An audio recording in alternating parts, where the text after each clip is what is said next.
Gracias. Vamos a continuación a dar los buenos días y a presentar el análisis de nuestro compañero Khalil Michel Presbot. Buenos días, República Dominicana y el mundo. Soy Khalil Michel desde el Gobierno de la Mañana, sembrando una semilla de fe, porque el que siembra una semilla de fe cosecha un frondoso árbol de bendiciones. Mis salutaciones para don Bienvenido Rodríguez, don Bienvenido Rodríguez hijo, doña Isabel, mis compañeros de Inside y Outside de cabina y sobre todo a los dominicanos de aquí y de allá que se levantan a construir un mejor mundo para todos.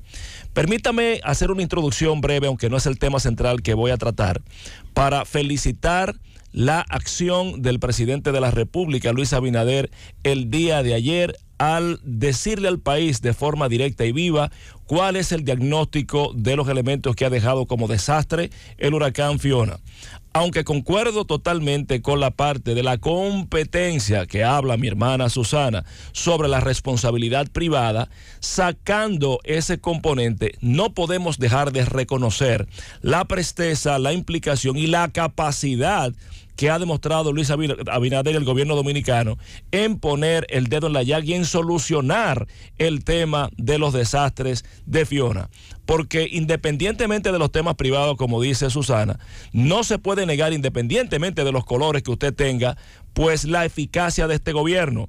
Porque cuando usted habla de más de 4.653 viviendas ya solucionadas que rebasan el 50% de las que están diagnosticadas, definitivamente hay una solución pública. Cuando usted habla de más de un 91% de restitución del sistema eléctrico en un tiempo récord, cuando George duramos meses sin luz y ya este gobierno lo ha logrado hacer, es una implicación y una respuesta efectiva en el marco público. Cuando usted habla de más de 242.503 raciones alimenticias, eso no es privado, eso es para gente que se está muriendo de hambre porque lo perdió todo en ese condenado y maldito huracán. Entonces una cosa es lo privado, bueno, bien, el sector privado que se arregle. Ahora bien, el destino de los fondos que el gobierno ha de destinar y que está pronosticando como diagnóstico de unos 20.000 millones de pesos, no es para el sector privado, es para la gente. Porque el compromiso de Luis Abinader es con la gente y es muy fácil invocar desde la comodidad de tu casa, desde la comodidad de tu habitación con tu aire acondicionado, la transparencia y los fondos y que deben de ir cuando hay gente igual que usted, que vale igual que usted y que siente igual que usted, que está padeciendo la mil y una con sus hijos, conviviendo en el estercolero con los cerdos, las ratas y el desastre. Por eso vamos a diferenciar una cosa de la otra y la eficiencia de este gobierno no se debe cuestionar y por el contrario, vamos a respaldarla y a implicarnos justamente con ella para el bien nacional. Ahora bien, hablemos de ciudad.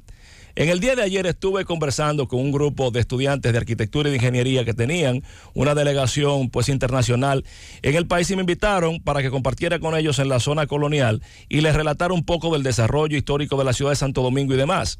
Y allí veían con un nivel de interés el potencial de la zona colonial como fomentador de desarrollo, de empleo y de expansión humana en la ciudad capital. Sin embargo, veían con sorpresa cómo una calle con el potencial de la calle El Conde se encontraba de manera tan deteriorada y tan esmirriada en lo que es un evidente ejemplo de agonía urbana. Entonces me preguntaban ellos, pero arquitecto, ¿y usted cree que es rescatable esta calle del Conde? Y yo les decía, pero por supuesto que sí. Y hagamos un poquito de análisis en esta dirección. Miren, la ciudad de Santo Domingo es trasladada en 1502 por Nicolás de Obando cuando viene como gobernador a la isla de la Española. Recuerden que Nicolás de Obando fue el último gobernador que Isabel la Católica tuvo en lo que es la parte de Marbella, Estepona, Málaga, en España, que expulsó a los moros de esta importante península ibérica, y de allá vino aquí, traslada la ciudad y traza una cuadrícula perfecta en lo que es el concepto urbano romano, y entonces traza la calle El Conde, que es una calle compuesta por 11 cuadras y aproximadamente 1 kilómetro de largo. Esa calle, que ha tenido varios nombres, la calle de la carnicería, la calle del clavijo, la calle de la plaza, pues atraviesa desde lo que era el puerto de Santo Domingo, a orillas en la margen occidental del río Sama, hasta la Puerta del Conde, en donde efectivamente tenía la Plaza de Armas, que es donde está la catedral, donde está el Palacio Consistorial, entonces el ayuntamiento, y que llegaba hasta la puerta más importante de la ciudad. Su nombre se le debe justamente a don Bernardo Meneses y Bracamonte, el conde de Peñalba, que en 1655 repelió lo que fue la invasión inglesa ordenada por Oliver Cromwell en ese momento determinado. Es importante establecer el nivel de escenario para la historia y nuestra historia que tienen todas estas partes de aquí, porque es justamente al final de esa calle donde está la Puerta de la Misericordia, antiguo altar de la patria, donde después que se da el trabucazo, la Puerta de la Misericordia abajo, pues se sube al baluarte del conde para establecer lo que es la dominicanidad, o sea que nace con nosotros. En 1884, bajo el gobierno del dictador Lilis, es que se abre la muralla de Santo Domingo y ahí se hace el Parque El Placet, que es el Parque Independencia. ¿Qué pasó con el conde que tuvo ese momento de esplendor y se deterioró tanto? Bueno, es muy sencillo. Por ejemplo, en lo que fue la primera parte del siglo XX, ahí tuvieron los edificios más altos del país. Usted tenía el edificio de López Ramos, que era donde estaba la ópera en 1925, que fue la primera tienda por departamentos de República Dominicana. De aquí se compraba en almacén. El edificio Vaquero en 1927. Y el edificio Laya, que se decía que era el más lindo de todo Santo Domingo en 1930.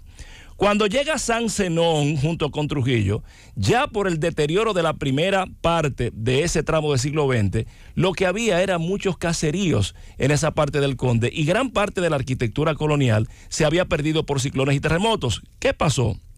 Vino un proceso de construcción de edificaciones nuevas con todo un nivel de servicio y de aporte comercial que hizo el Conde, la vía más importante en términos comerciales de República Dominicana. Recuerdo incluso el edificio Copelo, que fue el primer edificio moderno que estaba ya hecho por Guillermo González, padre de la arquitectura dominicana, y que tiene un rol muy importante que se lo describiré. ¿Dónde viene la desgracia del Conde? Que el Conde de 1930 a 1965 vivió su mayor esplendor. Pero en 1965, a raíz de lo que fue la Revolución de Abril por la vuelta a la Constitución del 63 y restaurar al profesor Juan Bosch, esa zona colonial completa pues fue relegada como la zona constitucionalista. Y el gobierno del presidente Francisco Alberto Camaño de Yo tenía su sede de gobierno justamente en el edificio Copelo en la calle El Conde. Entonces, todo ese proceso, recuerden que en esa parte de zona colonial estaban las sedes de los principales bancos, estaban lo que eran los poderes del Estado. Usted tenía que el Congreso Nacional era prácticamente el Palacio de Maximiliano de Borgelá, hasta que Trujillo lo sacó pues en el 55 con la feria. Y todo el centro de poder económico estaba concentrado en zona colonial.